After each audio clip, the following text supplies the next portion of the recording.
So you're a PT or PTA grad who's feeling the spark of something more. Maybe you dream of building your own business, one that's constructed around your vision, one that empowers you to make a real difference on your terms. This feeling, it's the entrepreneurial itch, and you're not alone. Countless PTs and PTAs are taking the leap to entrepreneurship, crafting careers that are as unique as they are. Welcome to the Innovate and Rehabilitate, the Entrepreneurial PT podcast. In each episode, we'll dive deep into the world of PTpreneurship with inspiring physical therapists and physical therapist assistants just like you who are crushing it on their terms. We'll uncover their secrets, their struggles, and the incredible impact they're making.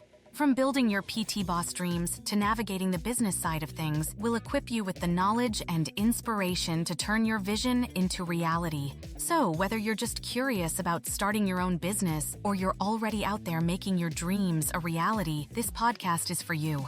Get ready to unleash your inner entrepreneur. Let's do this. My name is Scott Giles. I'm the founder of Score Builders and your host for today's podcast. I want to extend a special welcome to today's guest, Eder Garavito. Eder is an assistant professor at the College of St. Mary's Doctor of Physical Therapy program. He's a board-certified cardiovascular and pulmonary clinical specialist and is presently pursuing a PhD in teacher education and learning sciences at North Carolina State University. Eder has been a Score Builders instructor for over 10 years. In collaboration with three partners in 2023, Eder co-founded Scholarnetics360, healthcare's first mentorship and knowledge-sharing hub. Scholarnetics360 offers 24/7 remote access to industry leaders and specialists and believes that a mentorship and knowledge-sharing network for healthcare providers will improve patient outcomes. Eder, welcome to the podcast. Hey, Scott, thanks for having me. It's funny, Eder, because I've known you for a long time, primarily through over a decade, in fact, primarily through your role as a Score Builders instructor. And I've known what a fantastic presenter you are through that process, and also through the Spotlight series that Score Builders conducted during the pandemic. But I had no idea about this entrepreneurial pursuit. And it was kind of funny because once I decided to put on this type of podcast, I reached out to my PT network, and one of your fellow Score Builders instructors reached out to me and said, "Oh, you've got to talk to Eder. He's got something really exciting going on," which, again, I had no idea about. So subsequently, obviously, I reached out to you. We had a couple conversations, and I thought it was a perfect fit for the podcast. So I'm thrilled that today's the day and when we finally get you on the show. Yeah, no, happy to be here, and that's just a great example of networking, to be honest, and perhaps also a great example of how I wasn't really, letting Score Builders know about this or just even marketing appropriately. So hey, we learn every day, right? Absolutely, you've learned a lot, and I'm looking for you to share that knowledge with the group today. But before we get into the uniqueness of the business, let's get into a little bit about your background and how you came to even pursue physical therapy as a career. Yeah, so I have the most boring story, to be honest, Scott. I have traditional.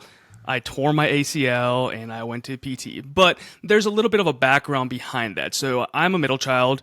And fortunately, my brothers and I, we're all pretty successful. But my older brother got a full ride to the University of Minnesota. My younger brother got a full ride to Duke University, and I graduated high school with like a 2.6 GPA. Right now, a lot of things have happened in my life, and come to find out now that I'm pursuing this PhD, you mentioned that I just wasn't really being taught in a way that I knew how to learn. But that's neither here nor there for right now. And essentially, I went to community college just taking kind of bogus classes because I was just trying to do something. And in sports, I tore my ACL, went to PT, and I was like, hey, this is kind of cool. This is something I could get into. And just started asking my clinician questions. And next thing I knew, I transferred to a foreign institution and pursued a kinesiology degree. And then I went to PT school. You know what I love also is your sports injury, ACL, you figure ortho sports medicine. I hear it all, and you end up being this cardiopulmonary phenom, you know what I mean? Yes, Which I love because it's not the traditional path you might have expected even of yourself. Oh, no, absolutely. And I mean, honestly, I don't think yet in my 5 years of full-time education and even just, adjunct before that, I don't think I've ever met a student who's gone to PT school that has said, I want to do CVP or I want to work in a hospital, to be honest. And part of it is just we don't know what we don't know until we go to PT school, right? Absolutely.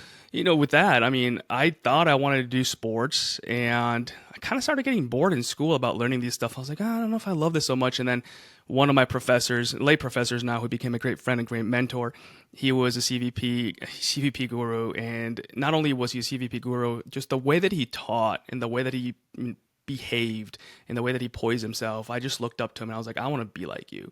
And here I am. That's awesome. Another great example of mentorship, right? And it's funny, Eder, because I don't know if I've ever shared this with you, but during the pandemic when we did the Spotlight series and you put together this kind of comprehensive review of cardiopulmonary, and the idea was just to put on these free seminars for students who were stuck at home and they're preparing for the exam and make it interactive. And so I sat in on all these sessions. I did a couple of them, but I sat in on them all. And I remember yours specifically because I'm still intimidated, frankly, by cardiopulmonary stuff. And you're just up there like a machine. Like at first I was questioning, is this AI or is this Eder or what's going on? This is unbelievable. But the thing that blew me away is you're doing the presentation and questions are flying in from students, and literally on the like, first of all, I would have a hard time even coordinating talking while glancing at the questions, saying nothing about formulating an answer to the questions and keeping this kind of congruent and making sense and this logical flow. And it was seamless. And these questions were not baby questions. This was not PT 101. These were complicated questions that, quite frankly, 90% of them I had no idea. And I don't know. I remember it like it was yesterday. And I'm not just saying that. It was one of the more. It just showed me the kind of command you had over that knowledge and how immediately accessible that was and what a true master clinician you are. And the thing that's fascinating to me is that so many of our folks who have been on this show, the first thing they've really did is build their craft and become really good at something. Now, it's interesting because what you became really good at, or what I know you for being really good at, is cardiopulmonary stuff, which doesn't necessarily have anything to do with your business, which I also, I mean, it does and it doesn't, but not specifically. So I love that part about it. But so how did you go from being a clinician, and tell us a little bit about your first work experience, but to being a faculty member, a full-time faculty member, and then pursuing the PhD? How'd you go down that road? Oh man, that's a good question. So to be honest, and I've talked to some of my students and new grads about this, and I think that in PT education, we do a really poor job of letting students know that it really is okay if once they graduate, they don't want to put their hands on a patient. They don't want to treat patients, right? There are other ways in which they can help patients in the healthcare landscape than treating patients. And so for me, I had that guilt as I was getting closer to graduation, where I was like, I like CVP. I've had these great rotations. I was very, very, very fortunate. At that point, I had already signed a contract to work at Duke University right out of school. I was super excited, but at the same time, I was like, I just don't think I want to do this forever. Like, I want to teach. And so even before I graduate, I started looking at avenues of how I could start teaching, whether it was adjunct, some guest lectures. I started here at Duke because it was my connection, just going into some lectures and helping out with some labs and just connecting with students. Then I started, taking students as the clinical instructor, moved on to opportunities that found me and I found them in terms of adjunct teaching. And that sort of solidified the fact that I like teaching. It didn't really solidify the fact that I wanted to be a faculty member, but it just really let me know that, I like teaching. I like helping students and others just get better at whatever they want to get better at. And then an opportunity came to me to help develop the hybrid program at the College of St. Mary.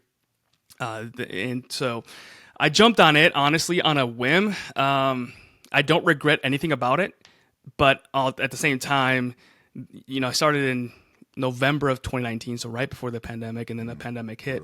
And so the world blew up, and it really forced me and my colleagues who were developing that program to just be resourceful and self-directed and just work in a way that just, we could build that program. And I think at that point, I realized that there are a lot of things that we don't know, that many don't know about being a faculty member besides teaching, that we have to do. And to be honest, I'll tell anybody, my director, I don't love those things, but I do them because I know that they'll help me become a better educator. And at the end of the day, whenever I'm working in these administrative tasks or whatever they are, then what's really, really just kind of just, makes my day better is when I connect with the students in those few hours a week. But so that's my trajectory, man. I mean, I graduated and I was like, I just don't think I want to be a clinician forever. I don't love this, but I just spent, $1 million on this, 3 years of my life. Like, I got to do it. And I just realized, you know what? It's really okay if I don't want to treat patients. I know I can help patients in other ways. In this example, by training the next generation of clinicians to be better clinicians. Sure, makes total sense to me. So, all right. So now let's get into the business a little bit. So, this is not a standard kind of idea. This is quite frankly, this is a big idea, and it's a complicated idea. But for the listeners who have no idea what Scholarnetics360 is, take us through kind of the idea generation to maybe the concept development, and then a little bit about what you folks offer and where you're at today. Sure. Yeah. I mean, again, I don't want to sound cliche, Scott, but this was literally a napkin idea where one day I just was like, wait a second, does this exist? And I started researching the internet, and it didn't. I wrote it all down just so I wouldn't forget, because I forget these little things. And I didn't find anything. Then I called some friends and colleagues, and they're like, no, this doesn't exist. That's a great idea. And then boom, we started. But the reason that I started thinking about this was the fact that I do a lot of reading and research for my CVP stuff, my scholarship, and of course for my position as a faculty member. Fortunately, I have a really good relationship with Duke University, so they still let me see patients every 6 or 8 weeks as PRN. So I still see patients, and I do so just to make sure that I kind of know what I'm talking about, and I'm not that professor standing in front of students that haven't treated a patient in 10 years or ever. And I also get to connect with patients. I get to work on my communication skills with patients and with my colleagues. But I realized that I could throw a statistic out there. 99% of my fellow CVP colleagues out there, because that's what we're talking about right now, know a lot more about clinical care than I do. I mean, I can probably defeat them just like I did in that presentation you just mentioned when it comes to knowledge, spitting out knowledge, how to disseminate it appropriately so that it can be received well and digested. And probably research, because I do a lot of reading to that. But in terms of like applying things and using my hands and my actual tangible skills, I can't say that I'm better than them, right? And there's always going to be that, clinician versus faculty saga, which I'm just not a part of. So essentially I thought to myself, how cool would it be if I could teach my students all these theoretical concepts and help them through case studies and examples and what have you, but then they could literally hop on a call with somebody who's doing these things in real time and say, like, pretty much like, is this guy telling the truth? Or how does this work? Like, do you do this every day? Is this even real? And they can help bridge those theoretical concepts into clinical knowledge, which is really hard to do in PT school when all you're doing with your students is, hopefully, is working with a bunch of normals, right? So special test, normal, special test, normal, until Right. you feel an abnormal clinical rotations. And so that's how it started. I was like, let's figure out a way to skip faculty sometimes when needed so that students can connect with clinicians who are doing this stuff on a daily basis. And that way they can help them solidify those concepts. So the initial concept for Scholarnetics360 was more of helping students in sort of like a tutoring capacity. Then we realized that tutoring is just not really something that a lot of students in healthcare look for, because there's just a lot of type A personalities, a lot of egos, and a lot of students just really struggle to ask for help and say, like, I need a tutor. So we switched the model a little bit, started looking more into coaching and mentoring. We went with mentoring, and it just sort of like the idea just grew from there. And I mean, where we're at now is we're running our beta testing. It's it's been running since May, and yeah, to your point of it's a big idea. And I told you this on our discovery call, man. I wish I would have opened a hardware store sometimes.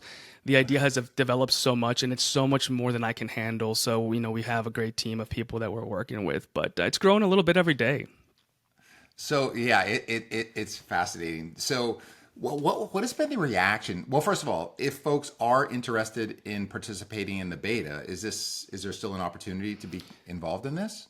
Yeah, there is. And so our beta testing, we're probably going to run it for a few more months, probably till sometime towards the end of the year. It's free for our users right now, and mentors can hop on board too. And there's a lot of perks and benefits for mentors, aside from, of course, getting paid and getting all the teaching time. So Eder, how has the reception been? Because it's tricky, right? And I know this is not necessarily for students. It could be for new grads. It could be for experienced folks. It could be look for anyone who's looking to continually improve their skills.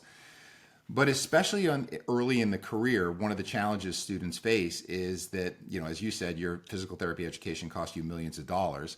And there is a fee with this. I think it's a relatively small fee associated with this, which I thought was very reasonable. But how do you convince students that this is something that they can benefit from? Because some students may believe that, look, all the mentorship I'm going to need is at my first job, which I think in many cases they'll find out is not true. And I think in my mind, it's also very beneficial to have someone external to your employment, or someone who's not filling out your performance evaluation at the end of the year, because I think you can be a little more candid. You can drill down. And you can also, with your platform, you can go to different experts with different skill sets in different areas, not all of which are clinical necessarily. But how do you convince, what's the pitch to convince therapists that this is necessary, this is valued, and this is a good investment for you? That has honestly been one of the most challenging things that we've run into so far. And I thought it was going to be easy because we've gotten such great feedback from everybody thinking this is great, awesome idea. I haven't, in a year and a half, I haven't had anybody tell me this is a bad idea yet. So that's why it keeps us going. But at the same time, we have a lot of people that talk the talk, they just don't walk the walk. So we haven't had a lot of actually people sign up just yet.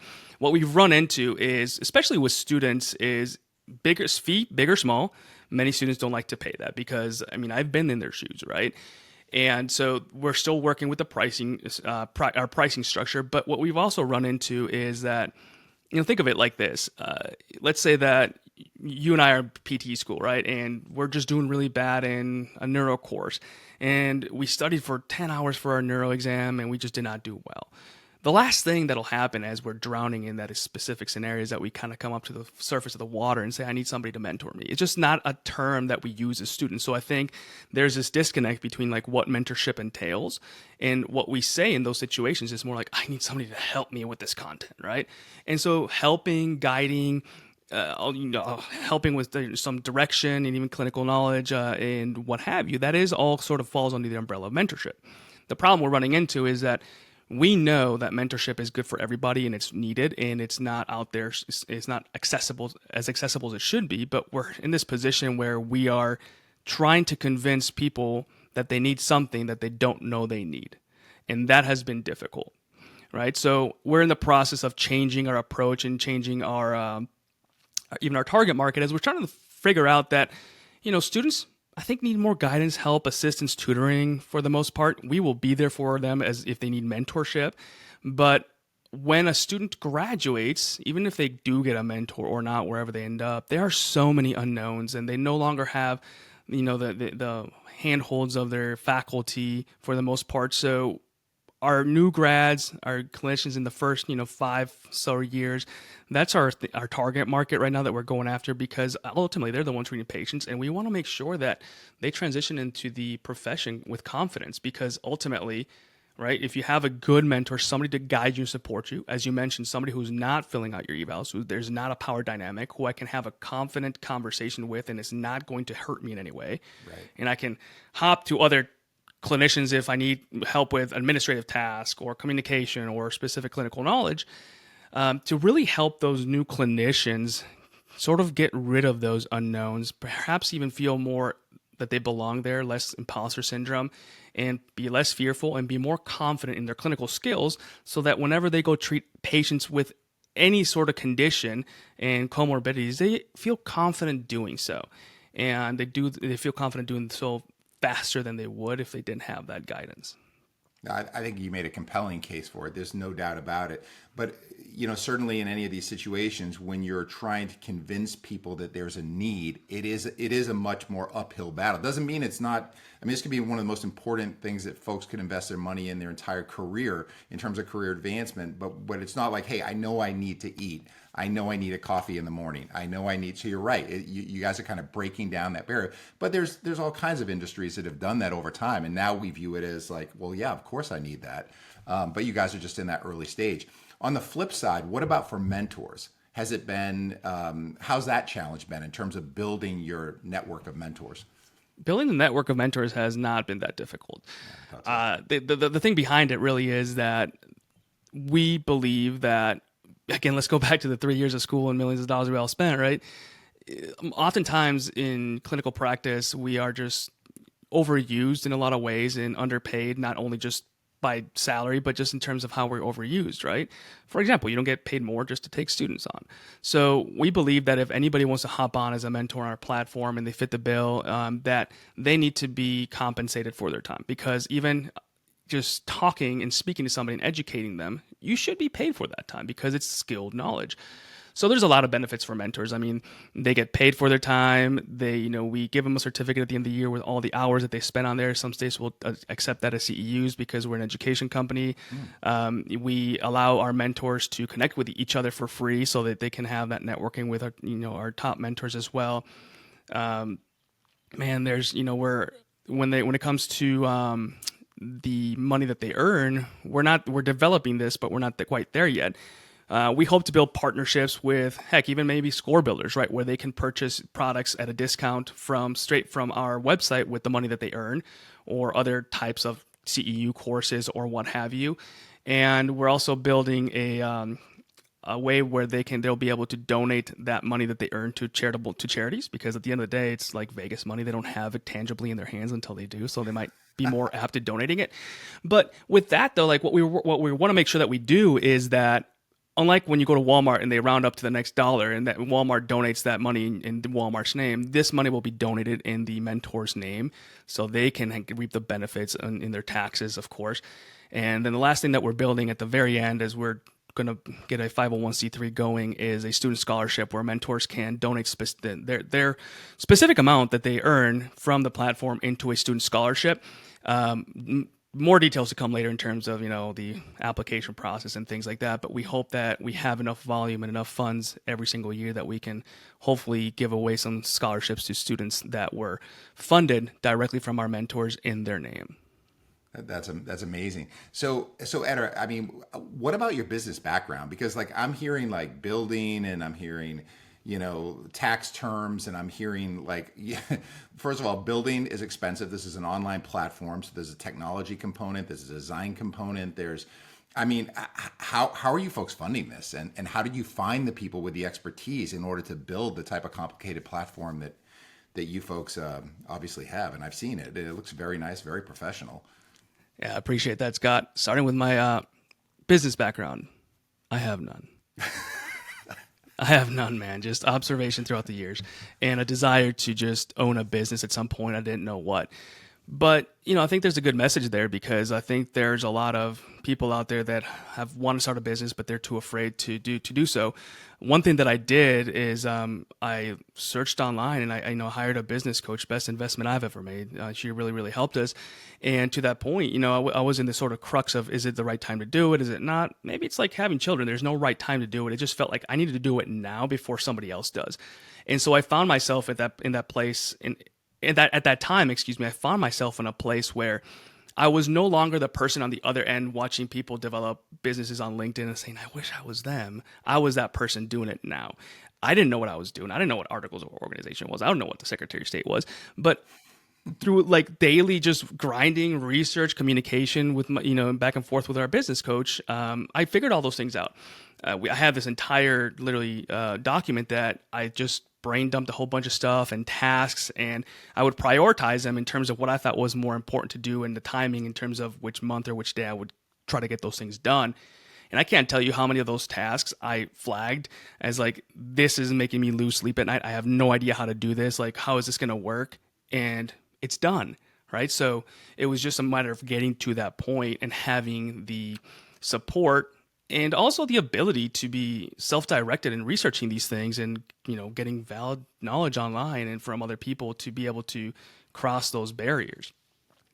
Funding wise, we've been fortunate that it's still self-funded. We're going to start looking at some point very soon to potentially do a first round of funding.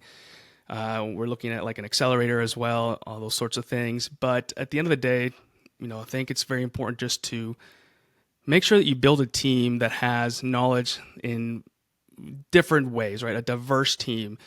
We thought in the beginning, let's get a whole bunch of clinicians on here and do this, but none of us really had an entrepreneurial background. So there's no shame in having, a couple clinicians or no clinicians, what have you, and then having people that have marketing background, strategy background,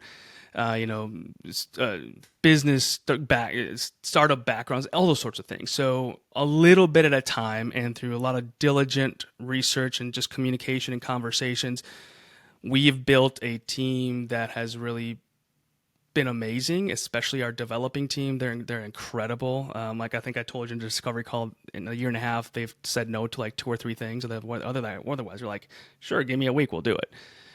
So it's been great. I mean, it's really been a great learning experience, but I had no background on business. I've just learned on the go every day. And again, having interviewed a bunch of people. I mean, that's the theme I'm hearing more so than not. Very few people are like, yes, I have extensive business development background, and then I transitioned to PT, and then I started a business. It's never that way. It's always, my situation is very much like yours. I learned along the way. Now, granted, my concept was much simpler than yours. But we're intelligent people, physical therapists. We solve problems, right? And you're another example of that. How did you connect with your co-founders? And were you looking for something specifically, or did you guys just kind of connect organically, or how did that go down? So, co-founder wise, to be honest, I just thought about it like, who would I want on this ride along with me? That's probably going to be really long. That has skills, that I know is diligent, that I know would potentially be interested, but also would be a great team member. Because I think all of us, any listener here, student or clinician, has in some way, shape, or form, whether it's in their job or in classroom, has been a part of a toxic team. And I don't want to be just another person that says like I don't like toxic teams. I don't think anybody does, but I've been part of so many, and I'm so aware that I wanted to make sure that the people that were going to be along the ride with me would not be toxic, right? So that was the first thing. And so I just talked to people that I had, diverse backgrounds that I knew would be great on this and that would help me build it. And, we just kind of ran with it. In hindsight, even though I love all of them to death, I think it would have been also better to ensure that we diversified our pool of knowledge from the beginning with partnerships, right? So I'm not saying I would have gotten rid of one and supplemented them with the other, but I think it would have been more beneficial to the business and to us and for growth to not have only clinicians on there, because we had the clinician aspect covered and we had the healthcare education aspect covered as well. A couple of us are educators. That we had people that had, again, some experience with strategy, experience with building, with software, with all those sorts of things that we just did not, that we had to find elsewhere, or we're still struggling with at this time.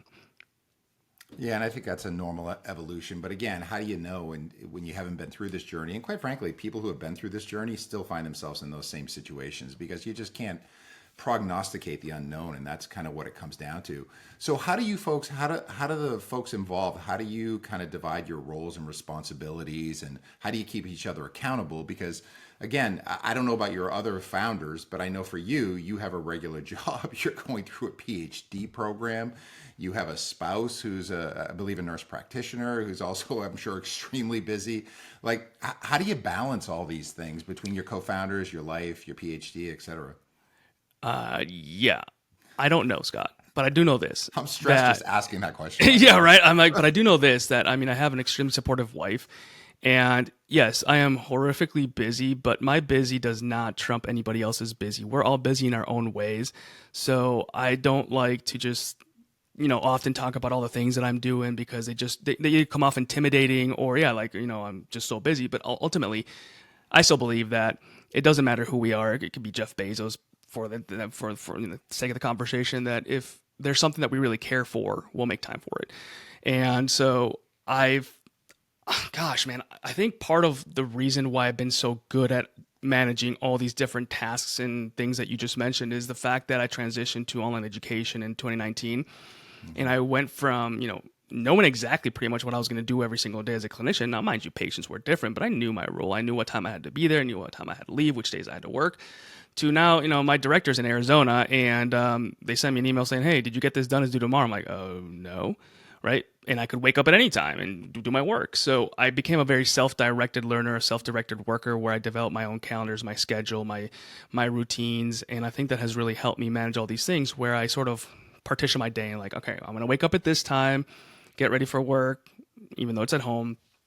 I'm going to do these tasks until this time, then I'm going to transition to school for this time, and then I'm going to transition to that for that time, and then I have meetings at this time. And even my wife says, like, she doesn't know how I do it, and I don't know how I do it. I just do it. And at the end of the day, I think it's one of those, like, it's almost like a metacognitive thing where I'm able to multitask in a way that works for me and complete tasks in a way that just I sort of like almost without knowing or unknowingly, I just sort of stagger them throughout the day. So I guess that's my best piece of advice. If somebody finds themselves in this position, you can do it if I'm doing it. It's not like, hey, if I do it, you can do it. But I mean, you can. You just have to make sure that you just look at the hours of your day and just say which time you're going to work on which tasks. And if they overflow, then you have to push some here and there. But at the end of the day, having a very supportive wife has been incredible. I used to work my, 8 to 10 hours a day, and now I'm 12 or something, or 14 sometimes, depending on how busy I am. And I just communicate with her like, look, this is going to be a really hard week, and I just need a little bit of a buffer in terms of things and attention, but next week I'll be back. And I've kept my word pretty good to that, and she's also pretty good about sometimes coming into my office, and it's like 7 p.m., like, you're done, dude. I'm like, all right, fine.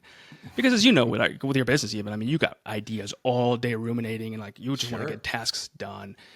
So it's hard, Scott. I mean, I make a little progress on everything every single day, and I just consider progress a win. At the end of the day, my main priority right now is my position as a faculty member, because I have a responsibility to them. I have a contract with them and a responsibility to my students. But then the rest, in terms of school and the company, I just sort of insert there as best as I can. It's funny, Eder, because when you said, to your spouse that, this week's really rough, whatever. And look, I've been married like 34 years now, and I'd say probably about year 12 or somewhere in there, I'd be like, Trace, I know it's bad now, like seriously, but next month. And it got to the point like, don't even start. Like, don't even say that to me. But the thing is, in fairness, I was serious at the time, but I don't know. It rarely does slow down. And then, who knows? You have children, you have other business ideas, come on. You just go, right? I mean, you just go, and you're a prime example of that. The other thing I like, Eder, because I think it supports your model, is you were saying that, look, I didn't have any business background. I didn't know about articles of incorporation. I didn't know about this. I didn't know about taxation. I didn't know about how to set up a business plan. And what did you do? You got a mentor. You got a coach, and you talked about how valuable that is, because you knew that person had skills that could accelerate your path. Well, to me, that's kind of your whole business concept, right? I mean, you could have probably plugged through without external assistance, but you know what? You would not be where you are today, in my opinion, if that had happened, or you'd be in trouble with the IRS, or you'd be in trouble with, you wouldn't have it, your idea wouldn't be protected, the intellectual property, like whatever. There's a million different things, right? And so you recognize that need for external assistance, and you talked about it being one of the most valuable things, that you've done. I view clinicians, if they have the opportunity to get assistance from this cadre of individuals who have expertise in areas that they don't and can facilitate them in a non-threatening way, then to me, that's tremendous. And I'm sure your business coach wasn't free, obviously. But you prioritize that in an area where I'm sure that funds are limited to some extent, right? So anyways, I like those kind of examples, because it's exactly the pitch that your business is relying on to show the value of the service that you provide. Yeah, absolutely. And business coach was definitely not inexpensive, and a lot more expensive than our platform is. But to your point, 100%. And I think what people need to remember is that mentoring is or being a mentee, you're in the driver's seat. Like, you get to ask for as much or as little help, and as often and as much as you need, and whatever it is that you need, right? But something that I think a lot of us forget that involves mentoring, that is in mentoring, and that occurs almost organically depending on who you connect with, is networking. I say that because, she was our coach and our mentor, but she also connected with a lot of people in her network that really helped us bring Scholarnetics360 to the forefront. And through them, I connected with more people. We're building a board of advisors right now, for example, and we've got one incredible individual who's on board with us, and then he connected me with another individual who's incredible, who's coming on board, and we can't wait to tell y'all more about that later. But these individuals are are big people in the healthcare technology space that really said like, yeah, I'll hop on and help you. But it wasn't, it was through one person who networked with another and then another who led us there. And so mentoring isn't just like, help me with, this thing or help me with that thing. These mentors have gone through the things that you don't want to go through. So why not use their life experience and their knowledge to avoid those difficulties in your career, to avoid burnout, to avoid feeling like you just don't belong there, like having imposter syndrome. But also, hey, you know what? Maybe you're starting to outgrow your mentor in our platform, for example, and they can connect you with people that they know that can help you more without you having to go out there and do it yourself. In healthcare specifically, because it's what I know best, but really in almost any probably job out there, but in healthcare specifically, as you very well know, Scott, it is not so much always about success. Isn't always so much about how good you are in your patient outcomes. It's about who you know and how many people that you know that'll bring you to the forefront if that's what you want. And so just knowing people and networking and talking to other people that have more knowledge than you is super important. And so as you know, being the smartest person in the room, you're not going to gain anything. So talk to people that know more than you. Talk to people that have had those experiences. Heck, I would have loved to connect with you when I was building this, and they can tell me like, how do I do all this stuff? I never even thought about it because I just didn't, but I regret it now because I had you. Well, I'm not sure how helpful I would have been, but like I said, you guys bit a big piece off of the apple as far as this goes. But it's admirable. It's really impressive, and I'll tell you one of the things I love about this, Eder, and we talked about this a little bit earlier, is that I love the fact that the platform is really not a PT platform. So the concept is really not a PT concept. And so, you indicated there's not a lot like this out there in other disciplines. So to me, PT is kind of, I know that's where you're focusing because that's kind of in your wheelhouse, but that's proof of concept. And so if you do decide to raise external funding through venture capital, through private equity, whatever it may be, and you have proof of concept, it's kind of like the Shark Tank principle, right? You go on, okay, show me your earnings. Well, I don't have any earnings. It's only a concept. You can develop proof of concept here, and then you have scalability. And scalability is takes a moderate size idea and can make it a huge idea. So I think that to me is a tremendously exciting opportunity because the needs are not any different in nurse practitioner or physician, we can even go outside of healthcare, right? And your platform is generic to the point where you're facilitating interactions. Those interactions don't need to occur through different mediums in different disciplines. So I love the thought of if you guys can get this right or something approaching right that works successfully, I think you're sitting on a very, very big idea. And that's the part that would, I think, help me stay up late night, and keep the hammer down on this, because then think about the number of people you can help. It's unbelievable, right? 100%. And what you mentioned is what keeps me up at night, in a good way and a bad way sometimes, because it's scary, because at the same time, if this snowballs, I won't know what to do with it. So that's why we're building a team of people that will help us scale it as necessary. Right now, we are only open for PTs because we want to make sure we get the recipe right before we open the doors for medicine, nursing, allied health, etc. But to your point of Shark Tank, right? I am seeking $100,000 for 10%, and there's like, oh, well, you value your company at $10 million or whatever it is, and show me your sales. I have no revenue, man. But I think a lot of people, like to your point, like you mentioned, forget that you can get a valuation of your business based on the market, right? So you look at the market, like how big is the market? Like, does this exist? And you just kind of look at how you're going to penetrate that market. And if those numbers match up and you don't have revenue, but you have a great idea, man, you can still start talking to people anytime, even if it's on a napkin, because if you have a really good idea and you have the market to prove it and the need, that gives value to your company. So you can still ask for that $100,000 for 5% without actually valuing your company at, $500,000 or whatever it is, or $5 million. Right. Yeah, there's all kinds of examples of that. Yeah. So Eder, any thought, like, look, you're not through the journey, you're still on the journey, which is super exciting. And I don't think any business is ever through the journey, but you've learned a lot in this amount of time. And you're also in a unique position that you are an educator in an entry-level PT program. So what advice would you have to students who do have a desire at some point to engage in some type of entrepreneurial pursuit? Like, in other words, what lessons have you learned on your journey that might be helpful, or even words of inspiration, or could be the opposite?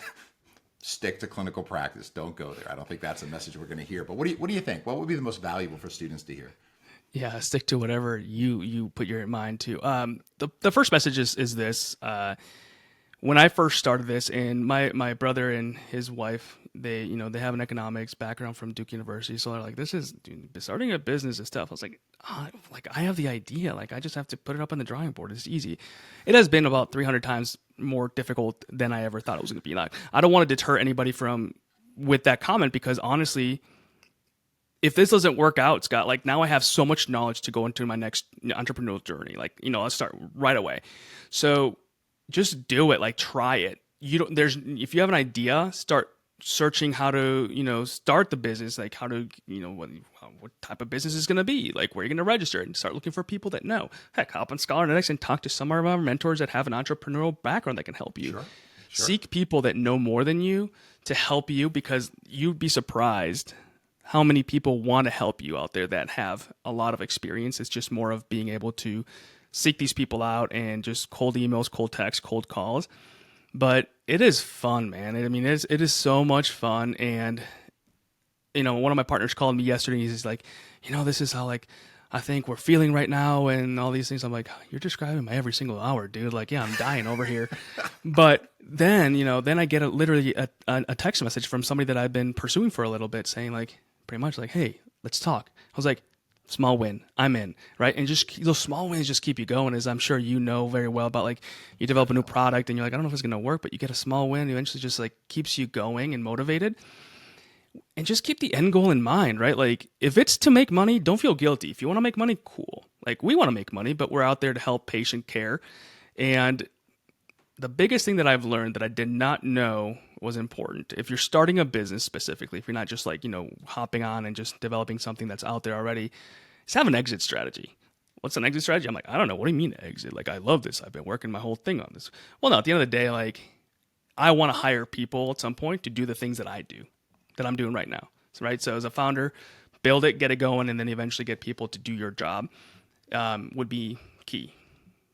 That's great advice, and it's so true. And I will tell you, one of the things that I struggle with in relation to that, Eder, is I have a hard time letting go of certain things. But and that's a classic, owner kind of thing, and it's part quality control. But the key is, if you surround yourself with good people, and it frees you up to do things that, quite frankly, you're better at. So I think it's important for, when you own a restaurant, that you've washed dishes, that you've cooked, that you've done all these kind of things, right? But you can't have a restaurant where you are the one-man band consistently. And so if you can free everyone up at a level where, they're working at their highest value or capacity or intellectual curiosity, excitement, whatever it is, all your employees are happier, and you can start to do that as some money starts to come in. And but in the early stages, you're right. You are the chief cook, bottle washer, and everything else. And that's just part of the process. I think it's so good too, because I don't know. I think, you realize kind of early that maybe I see myself doing more than just clinical practice. And at some point I may hit a wall if that's all I do. And so I think the diversification of activities also helps clear the mind to make you a more effective clinician or educator or whatever it is as well. So, I mean, diversity is the spice of life. And I think it's just, you touched on that in your comments, but I think that's great advice as well. I think everyone needs a side hustle at some level, whether it's for intellectual curiosity purposes, whether it's for finances. And you've provided us with a really complicated example of that. And the other thing that you said that I really like is that there's so many entrepreneurs who have started with a given concept, and it's either pivoted, slightly, or it's pivoted completely. But you're right; those skills you develop along the way and the networks you develop along the way are transferable. And so, there's value to every step along the process, even if it doesn't come to culmination. And that's it's a good thing. It's kind of like relationships, right? If you're single and you go on relationships, not everyone has to end in your lifelong spouse, right? I don't know. That's probably too much of a reach, but you know what I'm saying. I think it makes you a better person. It gives you perspective, and it keeps the mind churning. Absolutely, man. And so, I started using Score Builder's products as a student. I think it was in 2013. So we're like, 11, 12 years out, something like that. And I remember, I think, it was, of course, the book, the course, the manual, and Basecamp was definitely not there. Maybe an app, if, or something like that. I don't even know if you had the PT365. I don't know, but it's been really cool. Like if you look at, right, like if you look at kind of that trajectory, I mean, you have a company that helps students pass the licensure exam. So you have a review book that's an excellent source. And so like, where do you go beyond that? And so what I've loved about what you've done is you've created all these different strategies, approaches, that now the podcasts, free resources, the archives, Basecamp, all these different cool apps and things that just supplement what you have. So, if somebody has an idea that they just feel is sort of one-sided, it's not, man. Like, you can branch out in so many ways, but I could be wrong, and correct me if I'm wrong, but I don't know if you thought about all those ideas I just mentioned on your own, or if somebody helped you build them. And if you have people that help you develop those ideas from a concept that you have, I think this would be cool. That is tremendous, to your point of having people like that sit in their position comfortably so that you don't have to do those things and just help you build what you have. Because by myself, sometimes when I'm doing a lot of things by myself, I have to start delegating things. So I'm like, I can't do these or this thing, these tasks, or I'm just not doing them any justice. I need somebody else to do them. Yeah, no, you're right. And I think, Eder, the thing you'll find, and I think that we found as Score Builders, is our customers end up telling us what are things we should be thinking about? What are the products we should have? What features would enhance their learning? And so I'm sure as you get more and more users within your network, a lot of your growth and a lot of your future expansion or feature expansion will come from ideas from your actual users. And that's fantastic, right? Because at the end of the day, that's who you have to, you might think something's a fantastic idea, but if that doesn't add value to your consumer base, that's probably not where you want to be focusing on at that time. So, I think we are fairly creative, but we've had some ideas that we've thought have been really great ideas. And, we beta it, we put it out there, we develop it, we kick it around with our consumers. They're like, it's okay, but this is really what we want. And honestly, 9 times out of 10, they're exactly right. So that's a cool part of it as well. Hey, Eder, I really want to thank you for joining us today.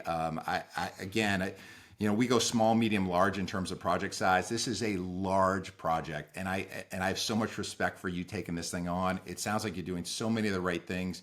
You've already made so much progress in a relatively short period of time, and I'm very much looking forward to seeing where this goes, because I am 100% in on this concept. I think it's tremendously needed. I think it has the opportunity to advance people's clinical skills, and that opens up all kinds of doors for people. We've heard that consistently throughout this podcast. So thanks again for joining us. All the best in the future, and we'll look forward to following your journey. Yeah, man, I appreciate you having us on here, or having me on here, to talk a little bit more about my journey. It's always refreshing to kind of lay it all out and kind of reflect on all the things that I've done. I don't give myself enough credit sometimes. You're too busy to give yourself the credit, but trust me, people will hear this and listen to it and be like, wow, this guy's an animal. I appreciate you, man. Eder, great to talk to you. Have a fantastic day. Likewise. Thanks, Scott. And thanks to our listeners. We'll be back with another podcast next month. Take care. And there you have it, another dose of PT-preneurial inspiration to fuel your journey. Check out more inspiring stories from PTs and PTAs out there making waves by listening and subscribing to our podcasts on your favorite streaming platforms. And don't forget to rate and review this podcast. Thanks for listening.